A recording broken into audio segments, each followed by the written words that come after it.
So I'm sat here and we're going to have an amazing conversation. I'm sat here with Amrish Mitra and we're going to be talking about waste, but we're not going to be digging into the technical side of waste. We're going to be digging into the technical side of how we valorize, optimize, identify, collect, select, and do something really powerful with this because a resource is only valuable if we're able to get to the finest fragment of it. For years in waste, we've chased tonnage rather than chasing the periodic table. And we're going to be working and talking towards how technology is changing this. But look, Ambarish, tell me a bit about me. Tell me who are you, what you do, and what you believe in. Uh, I'm Amrish Mitra, co-founder of Greyparrot. I'm also a dad and a son and a husband and a brother. And I really believe all my life, a lot of my work has gone towards all forms of empowerment, whether it's connected to women or education or literacy or now the waste industry. So I've used technology generally. I build companies which have a very advanced use of technology, but always for a greater purpose in the society. So that's been sort of the uh, founding backbone of my upbringing and the person who I am. That's lovely. And to have a kind of core that is based in social progression or good, however you want to define this, means that decisions are easier to make in terms of where you put your time and your money. And I'm really interested in what made you, what built you, how you were as a kid. And I ask three questions sometimes to anchor us back in the past. And I'll ask them of you. What did your childhood? What did it smell like? What did it taste of? And what did it sound like? Okay. My childhood was in a very remote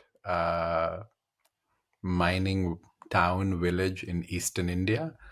I was growing up there from the 80s. I'm a 1979 kid. And it tasted like, I don't know, dust. uh, it actually smelled of, I would say, hot sun with a little bit of dryness and fresh air mixed with cow dung a little bit. And sorry, there was a third element to have Yeah, said. what did it sound like? What was Oh the yeah, sounds of your childhood? it sounded it sounded of breeze with random periodic alarms of some stuff happening in the mines nearby, and also it sounded of a lot of manual salespeople building mattresses or selling. There's a unique sound of twanging of this instrument which breaks cotton, which doesn't exist anymore. And I was speaking to somebody else, like there are actually sounds in your life which you never hear again because that period of the era is gone from the world altogether because technology or certain arts have died. And I very distinctly remember the sound of the cotton breaking instrument where people would come to your home and make mattresses for you. It's amazing, isn't it? It's you're so right. I spent a lot of time growing up. I grew up in Yeah. Coventry and then Leicester, and then I went to university in Bradford, and my kids were born there. And Leicester and Bradford are both textile towns, and the sound of the mills I can still remember because Yeah. I was still around when they were operational. I used to work in them, and Coventry was the sound of metal bending, and actually the sound of ska music Yeah. because when a population comes from another country, in this case the West Indies, to make cars, they bring with them a culture that is three-dimensional. And so I remember, walking through the city and listening to ska, a little bit of reggae, but that was much more Birmingham, Hmm. mixed with the sound of Coventry's motor world, because very, very motor city, very ring Yeah, road driven it's city. still it's still known for that. Yeah. It's really interesting, and sound is like it's a time machine, right? It takes us Mhm. straight back Totally. there. Yeah. And we've both got industrial backgrounds, right? We Yeah. both have seen industry close up, and that in itself produces a significant amount of waste, which we're going to come on to in a minute. But you didn't hang around in industry. You went into technology, IT. Yeah. I did. Yeah. I mean, I would say that I was every era, whoever the teenager is, that sort of becomes your passion. And uh, computer science and computer engineering wasn't a mainstream thing, but the internet was just born when I was a teenager, in the early 90s. And it became a toy to play with in the school. And I remember opening my Hotmail account, and Yahoo just came in the picture, and MSN. And of course, your parents' generation or the media hasn't understood it, or they're calling this new fad thing, but you and your friends have made a hobby out of it and beginning to write some HTML code, and just to literally your version of hello world, like able to write hello world in a web page. Wow, it's a breakthrough which anyone else could access through a URL, on Netscape, etc. So that's something I caught on to pretty early on, and I call myself the first generation. And then I founded a company when I was 17 years old, which I eventually sold when I was 20, and then I came to the UK, and I've been here now 25 years. It's amazing. And Rish, you say it's the natural thing to do is to play with it and then create it. Mm, For many people, they will continue to be users of yeah, technology. I think it takes a certain type of curiosity and bravery to step from in front of the screen to not literally, but to behind the screen where yeah. you're creating code. What is it about you that wanted to see the inside workings, to fix problems rather than just to use software? Yeah, we all are some kind of a personality type growing up, how we are molded.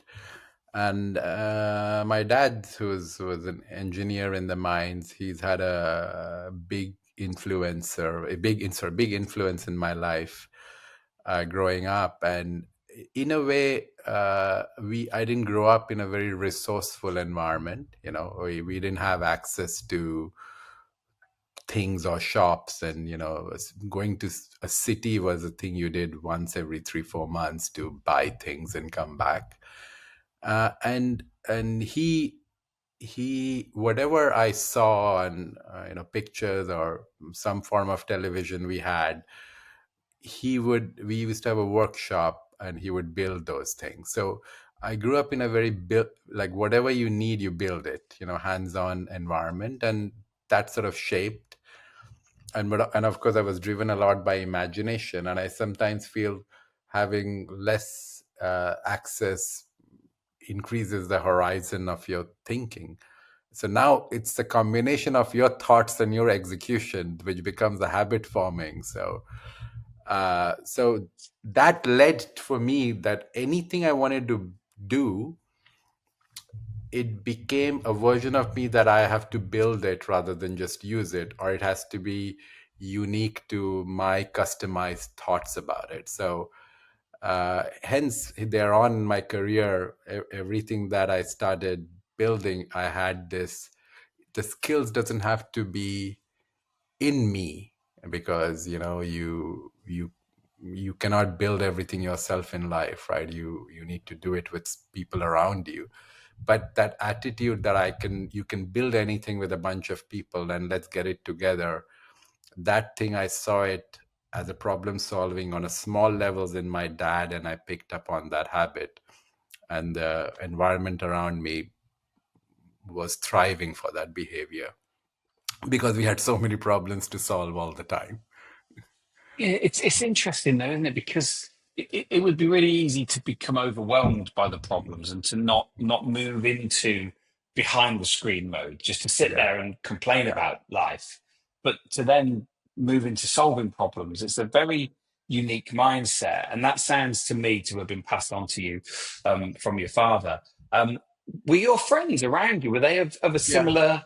Yeah, it was Yeah, the normal. same. I mean, I would say, yeah. I mean, there's an element of frugality in rural Indian culture, because we are growing up in a world where it's rapidly changing, but we don't have access to all those changes. But we have some rendition of it.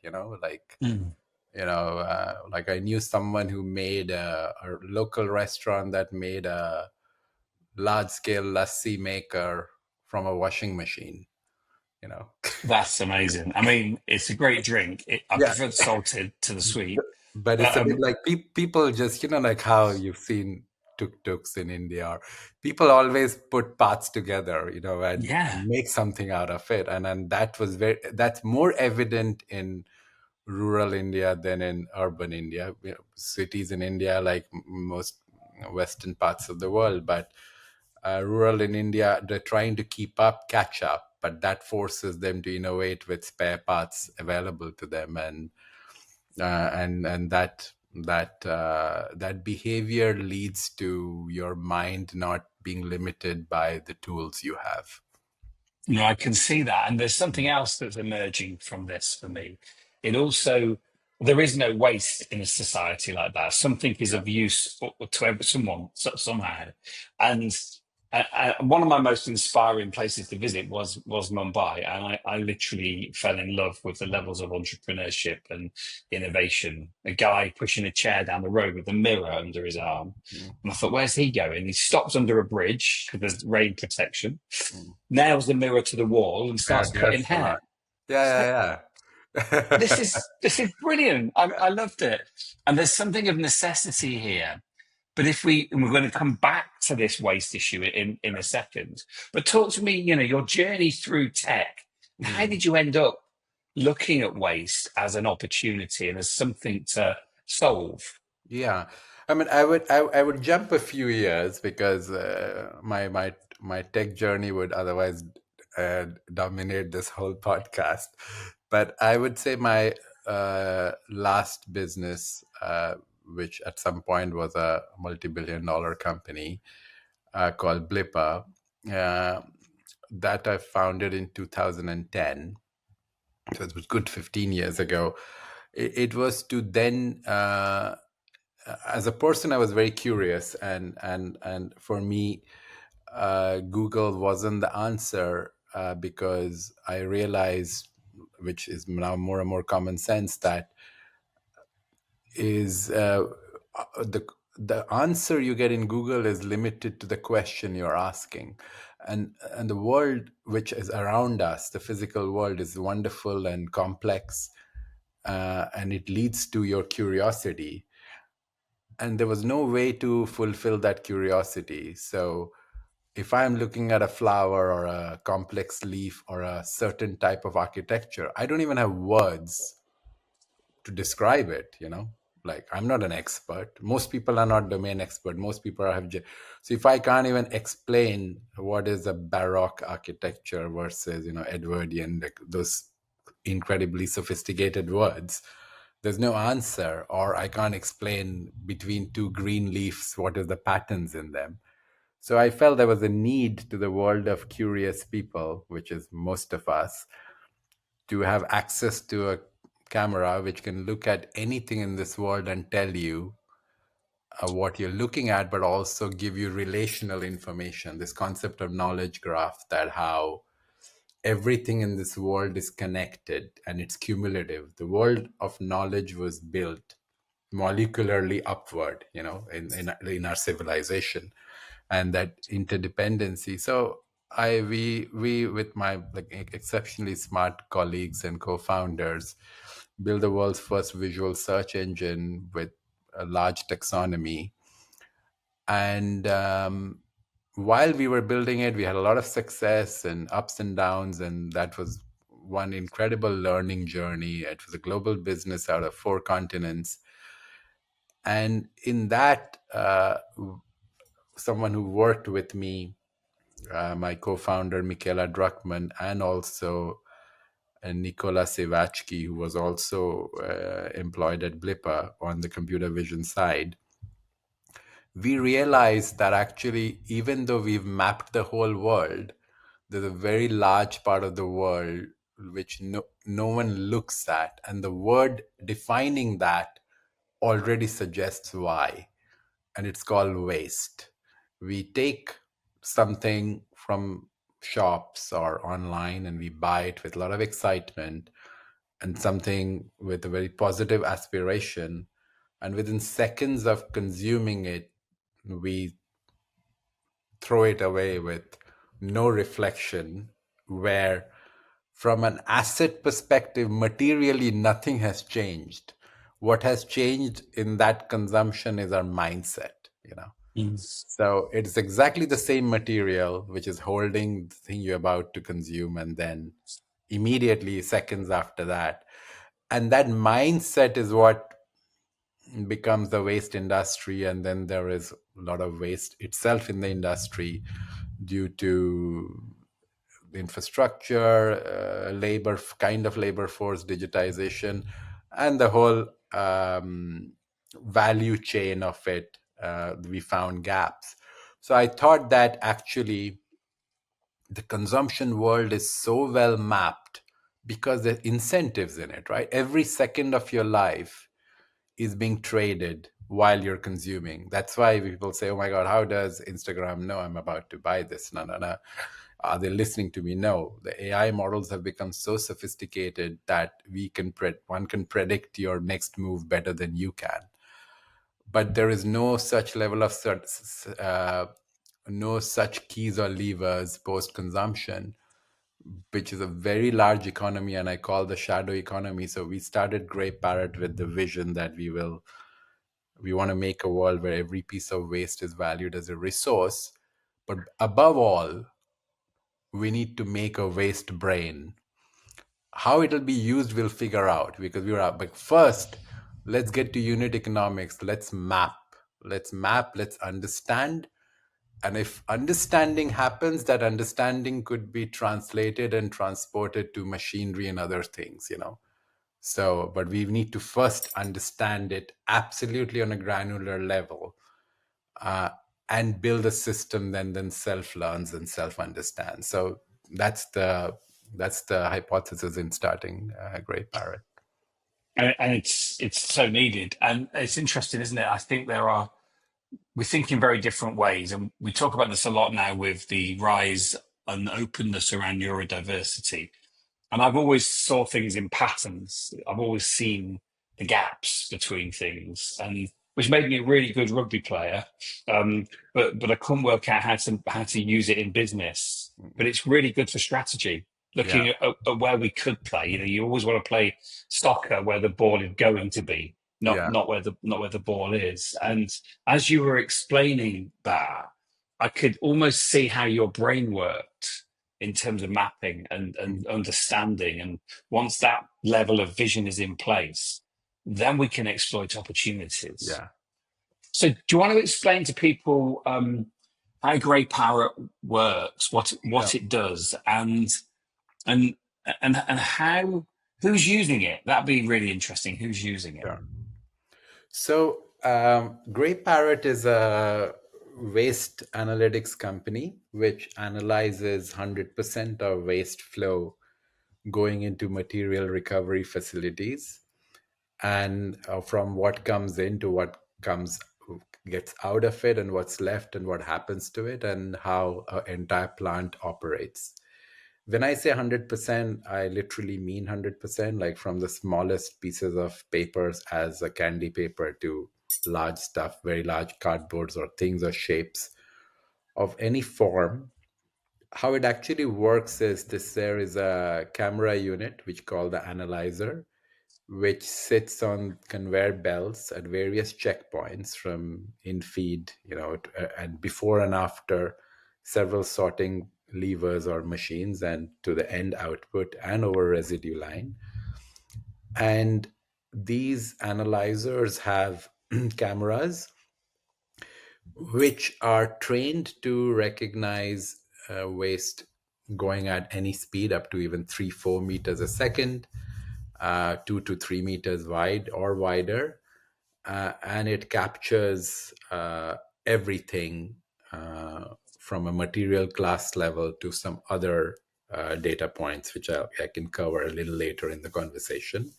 But for the purposes of the waste business, it classifies all waste into 111 categories, all forms of plastic, metal, paper, cardboard, even its subclasses. And that information is then used by waste plants to respond, react. That is, the waste mix going through today is relevant for them. Is there hazardous materials? They can stop and start the plant. They can change the mix. They can do quality control, and they can rerun stuff if certain value of products is found on the residue line. They have a live dashboard on their screens. They don't need to granularly study that dashboard. If it goes red, that means they should look at it. If it's green, everything's running optimally. And fundamentally, the primary goal for our waste customers, that is the MRFs, is to recover more materials, to quality control, and run the plant very efficiently so that I have minimum downtime. That means it's great for environment because more materials are going to be traded. Their efficiency would go up without cost going up because they have their own constraints today. And they'll be able to measure, because what was missing in this industry is this understanding of unit economics. Like, everything was top down, never thinking was bottom up. If you look at car industry, phone industry, every other industry, they care about the smallest screws that go into the car, Mm. where waste industry was forced to think about things in like large estimations, never on molecular level up. But with that knowledge, they are actually able to value and understand things better, which will give them a sense of confidence to guarantee their output to the buyers of their product. And it helps the value chain get incentives. So today, our customers are large plants in UK, like Bifa, and even some large packaging producing companies like Amcor and Berry, or other large plants owners like Veolia and Waste Management Inc. in US, and Suez in France, etc. And many different parts of the world, like ACI in Korea, and other parts in Austria, Germany. So we're in 20 plus countries today. And from a scale perspective, this is designed in a way that it can scale up to be everywhere in the world. That's just the nature of my background, how we thought of this company. We never thought of this business to be a one plant at a time business. We were thinking about the whole world.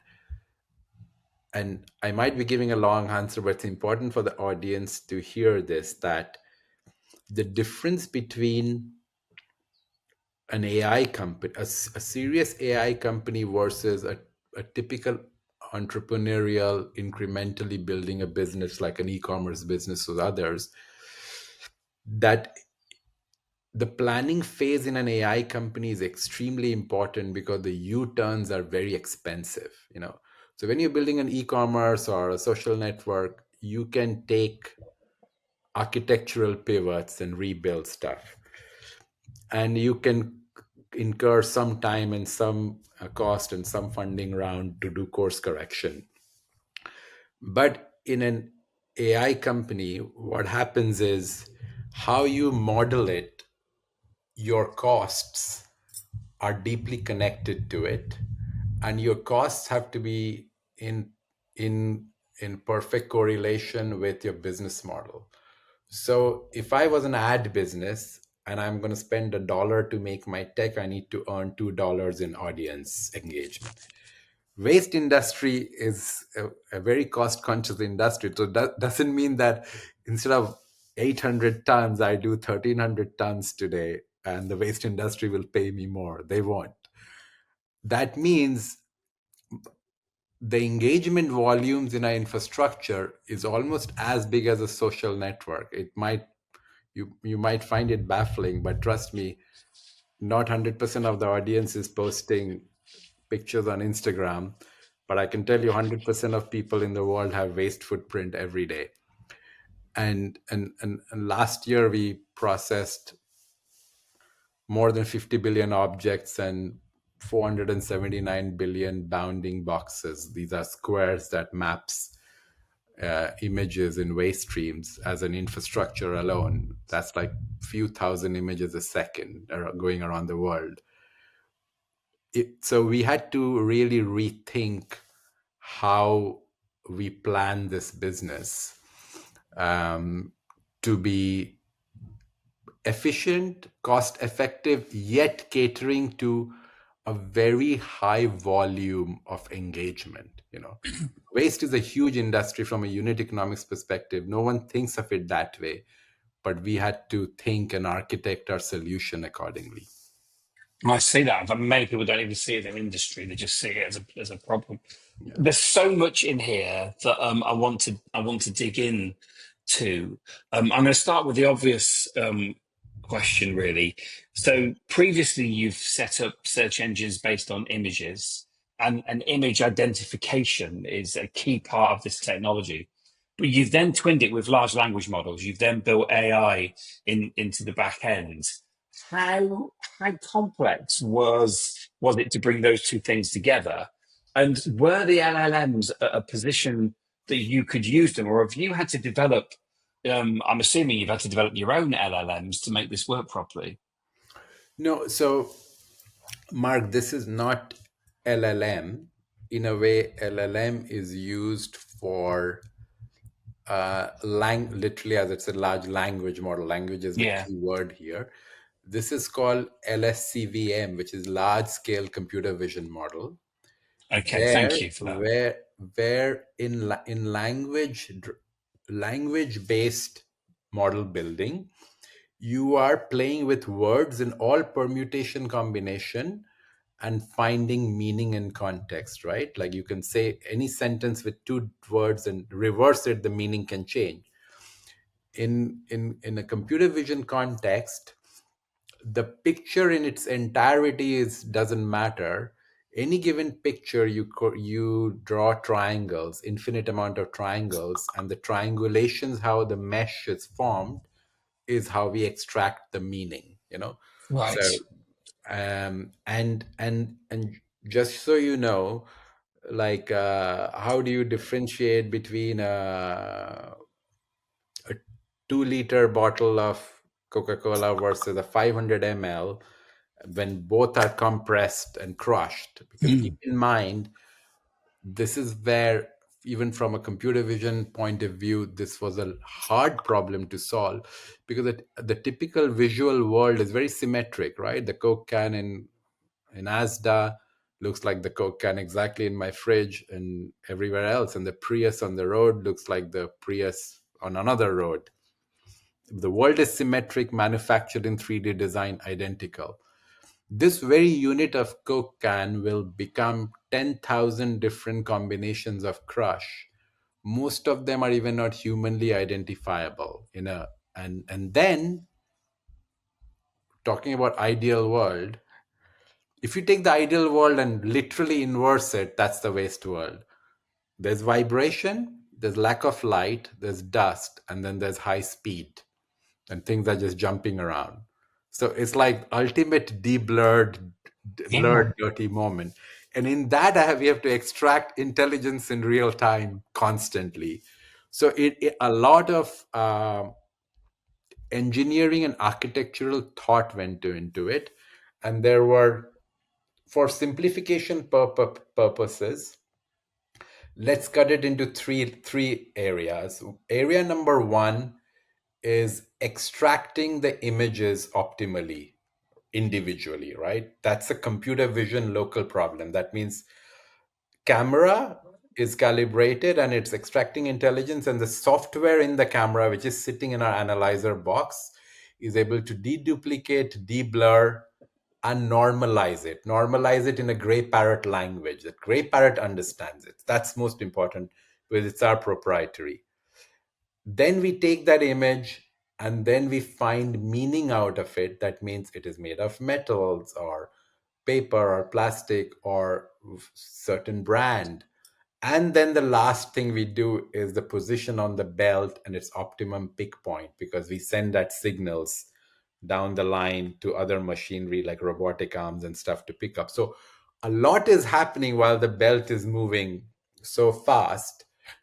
And so we initially took 100 million images from different parts of the world, and we build a model. Just as you mentioned, large language model is what we call large scale computer vision model. Now Yeah. this thing is an intelligent unit. It's like a mini waste brain.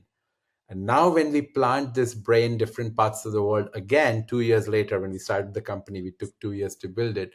Now it's learning, it's picking up stuff it knows, and periodically stuff it doesn't learn and doesn't understand, we keep every 6 weeks we keep release it, and we keep making it smarter.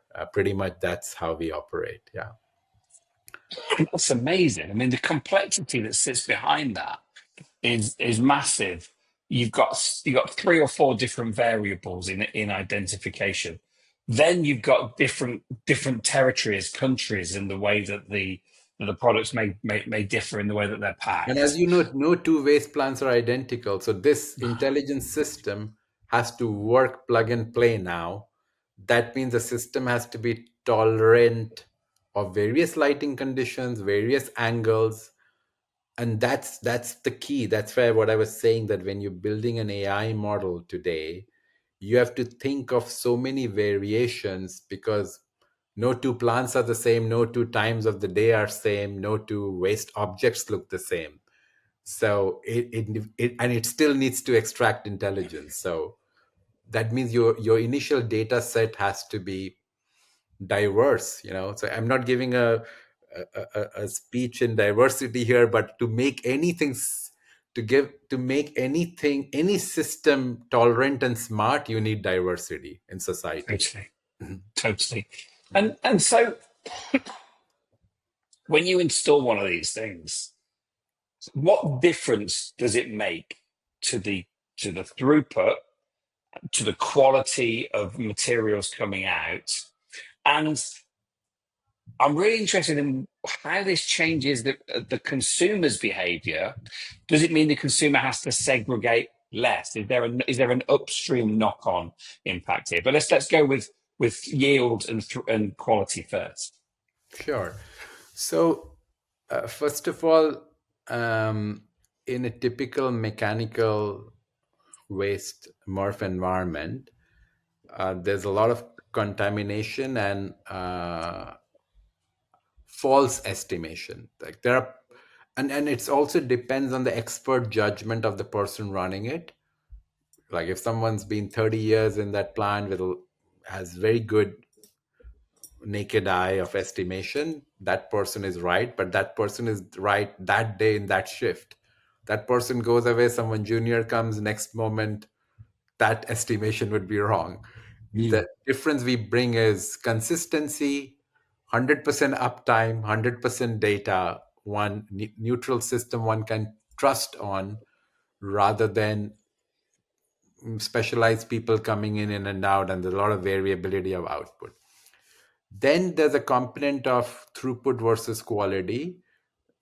The plant manager can control speeds now based on the dashboard they're seeing from Greyparrot, and take those calls to change the recipe in real time, and also certify the quality, that actually what's coming out, it's good. And also, if they also get a financial value. I didn't say this earlier, in the dashboard they see minus $30,000 on residue line, or depends on the current country or in currency.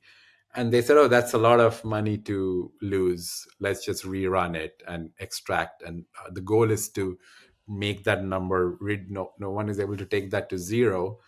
But it's good to have an estimation that how much was left on the table, Yeah. and there's valuable materials. And every percentage, even on lines that run well, typically like a PET line, 5%, 7% difference in quality and throughput makes a big difference in their monthly numbers. So most of them are profitable from the word go in the Greyparrot investment, that, but they are seeing this as a long thing. Financial metric is one way to measure it, but quality itself has an aspect of reputation. Quality also equals to money, but slowly it becomes reputation to that. From this person, the output goes every time right here onwards, because it's no more an estimation.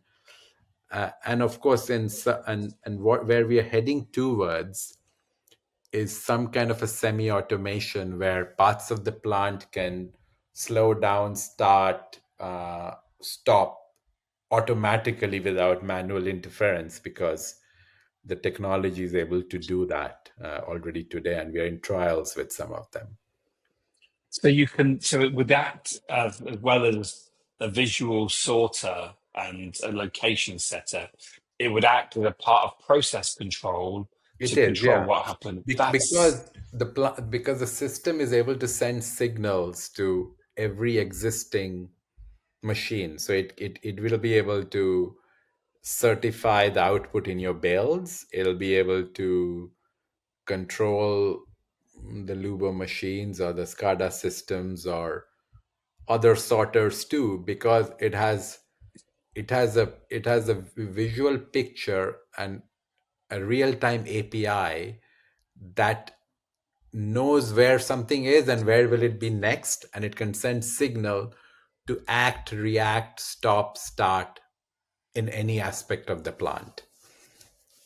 incredible. I mean, this has applications beyond waste. This has applications in manufacturing, packing. I'm already thinking of 4 clients Yeah, that would like to use this technology at the other end yeah. of the process.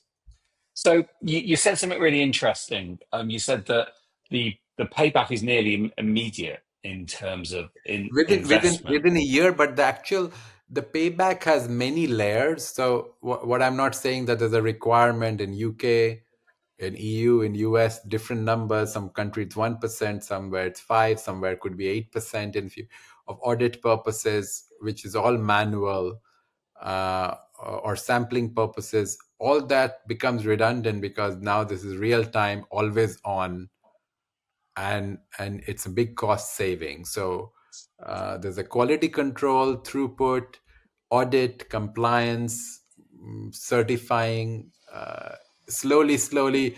Basically, what happening in the simplest form is what digitization does to our lives. Like brings us some kind of a trail of authenticity.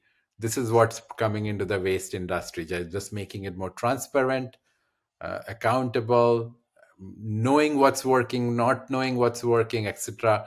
So that will definitely need to lead to overall optimization on all fronts by 20 to 30%. That means the output has to go up.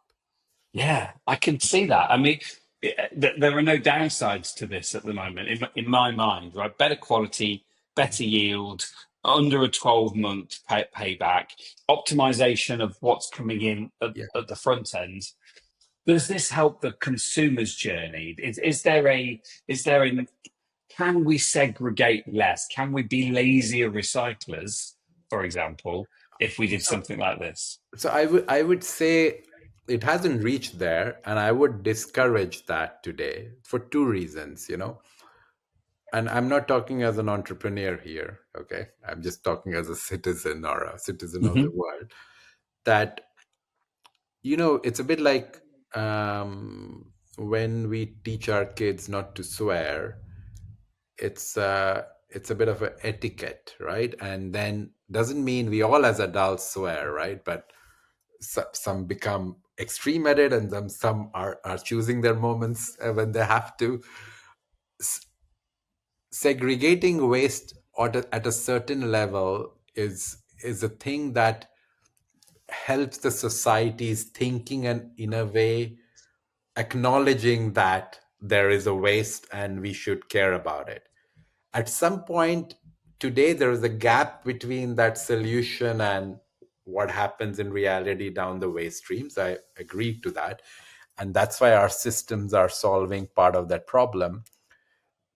But I wouldn't discourage against segregation, because even if that leads to 5% more efficiency, it will help us, and it also helps us being better people in general, or better stewards of the society, let's call it. Yeah. It's interesting, isn't it? So there's an incremental gains element to what you're Yeah. talking about, Yeah. but there's also that Otherwise we'll be I'm just throwing stuff. just yang it, but also I'm being part of I'm helping. I Yeah. am having a role, like Yeah. cutting down the railings to turn into tanks in the Second World War, which never happened, but everyone cut their Exactly. railings down because it felt like Exactly. the right thing to Exactly. do. It's really interesting. We had a brief conversation earlier um, when I was talking about the level of insularity within the waste industry to date. It's been a really uncool thing to be in, and consequently, we've not attracted people from outside of the waste industry Yeah. to make the waste industry better, the resource industry better. Um, and you were kind of wanting, you were very clear, I'm not a waste expert. And I said, no, that's a really good thing, because when we're left to our own devices, then we don't progress often. How do we embrace not just your level of technology, but other learning that is more diverse and comes from outside of the resources industry? How do we become more attractive for that talent? I think um, societies don't change just because it's good for them. Then people would have given up smoking ages ago, and no complaints to anyone who is, just making an independent statement. So if we take the cigarettes industry, a lot of change happened, not because of cancer risk, but due to um, taxes, import duties, and non-smoking laws in public places and indoor space. And I was already in Britain when that change was starting to percolate into society, and I saw a transformation. I remember the days when in nightclubs and everywhere you could smoke, to how much of a change that was. Yeah. And why I'm giving that example is, I think regulation has a role to play to drive change.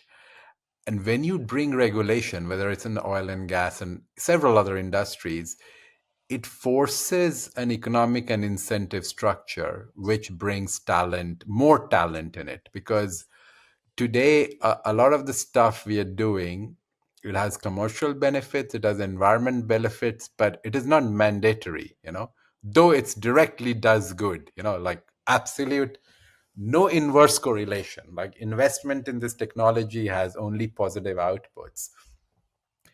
But I feel that policymakers on macro are not giving enough clear guidelines, and the more clarity of guidelines would come, the more talent will flow, and more people will figure out ways to do things and follow the path. And we've seen it happen in insurance industry, several other industries which went through its own path of digitization. Because if insurance wasn't mandatory, there won't be like 30 players with optimized online channels trying to sell you insurance within 30 seconds. So there are a lot of examples of lessons learned from the society, and I feel uh, technology is not a barrier. People's intentions to do good is not a barrier, but enough economic incentives in the value chain proven is a barrier for many people to dive into it. And we would actually want more and more people to dive into it. Yeah. Amen. No, I completely agree with you. It's really interesting. So we change very little within the sector. We change everything around the sector, and regulation as a nudge, as a way of pushing the sector to change more quickly is really powerful. And to see it as enabling rather than constraining, I Yeah. think is quite unusual. I Um, mean, I would say this, if I compare many industries, the sheer scale of waste, whether it surprises me, like, when we look at other industries, it's still at such a distance to you, even to the people who work in the government, including highest position. But waste is something which connects literally. It's a very rare industry. It connects every human to it in every form in the society. Everybody knows about it, but so little, relative to its impact in our lives, so little gets done. so It true. in a way surprises me. It's so true, and it's so subjective as well. What is waste Yeah, depends on the person throwing it away, and yeah, if it's baked beans, it's when they've gone cold, not when they've gone out of date. yeah, Not when they've just been left and gone cold, and therefore no one really wants to eat them. And yeah, it's a really fascinating psycho. There's a significant amount of psychology that sits behind the definition of waste, and yeah, therefore the opportunities are massive in terms of redefining it. Just to finish off, two questions. Number one, is your dad still alive? yeah. He is. Touch wood. Thank you. Yes. Where does your dad live? They now live in I told you the nearest city 500 kilometers is Calcutta, so Calcutta, yeah. they retired in that city. My parents live in Calcutta. Yeah. What does because he started this, right? Like he gave you this brain noodle that made you Mhm. think differently. What does he think of the work that you do now? No, he's very proud of me. He's of course followed my journey. He's been to my TED talks and followed my career very closely, and he's very proud. But he's still the same man where he is very grounding as a person, and and I would say I've learned at some point in your in your mid 30s, you do enter a bit of a rock and roll phase as a entrepreneur when a lot of money is flowing in, but he helped me stay grounded. Everyone needs that. Needs that. I've never been there, but Yeah.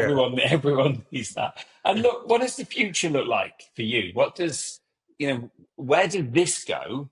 Are you going to sell this technology and exit? Because I don't think you'll ever stop inventing Yeah. businesses, things, So yeah, technologies. when I build a company, I never attach it to me. I would say statistically, 6% of everybody who's ever worked with me have founded companies, and people have worked with me in hundreds of thousands. So a lot of entrepreneurs come out of having worked with me at some point. So I would say the legacy would remain that keep solving problems, and in a way, the story of my life has never been a pursuit of financial gains, but more like pursuit of excellence, of or seeing parts of your dream come true and then spreading that. And I invest a lot, and I have a large portfolio of incredible businesses changing the world. um, so I would continue to do that. Greyparrot will continue in its journey with or without me. It's a thing we want to do, and at some point every business gets commodified, right? And then you Mm. set on to do other things in life. And I feel waste is an industry. There is so much to be done that this journey is remotely far from over. And even 5 years from now, we'll be talking about great things that has happened, but many incredible stuff ahead of us, and like fully automated plants and some kind of a digital trading of post waste processing, or a whole marketplace. Brands should be bidding to get their products back. The role of producers. In fact, we have a very interesting announcement coming out on 24th June, literally a world's first in a big way, not only for the waste industry, but for the full packaging industry. So watch the space. Yeah. That's amazing, and that's what I love about you. You could make money anyway with your brains, but there's this element of purpose that sits behind it that is quite unusual. And I really love that about you, Rich. Right. Thank you for taking your technological, visual, your way of thinking and applying it to something that had realistically got a little bit stuck. So thank you for that. And thank you, Mark, for incredible questions and your authenticity. Awesome. That's Yeah. wonderful.